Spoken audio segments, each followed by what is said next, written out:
So I work with new farmers in Ontario, and part of what we've realized as we work with farmers who are getting started in the first 5 years, that once you get your business off the ground, making the transition onto land and trying to figure out how you get all of your ducks in a row and all the financing together, or even to know how to use financing and how to approach people who might have capital, is really complicated. So we started exploring, how do we help farmers do this?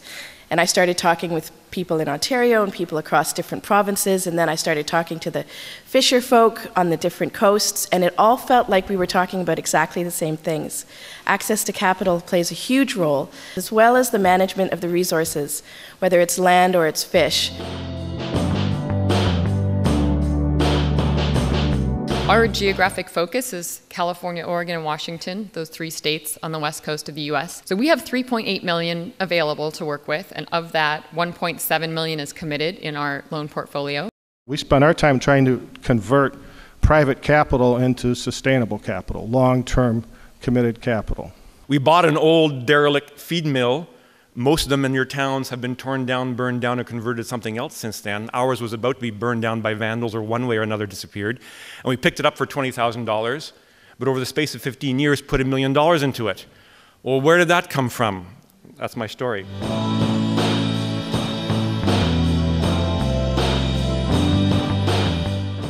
But it's the class 1 and 2 land that tends to have high levels of soil organic matter naturally, and that's what we really want to protect for agriculture, in my humble opinion.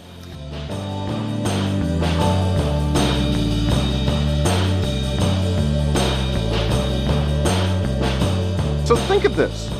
With a tiny amount of investment, the city could identify tens of millions of dollars of local investment and then start mobilizing tens of millions of dollars of people's self-directed IRAs to go into these companies.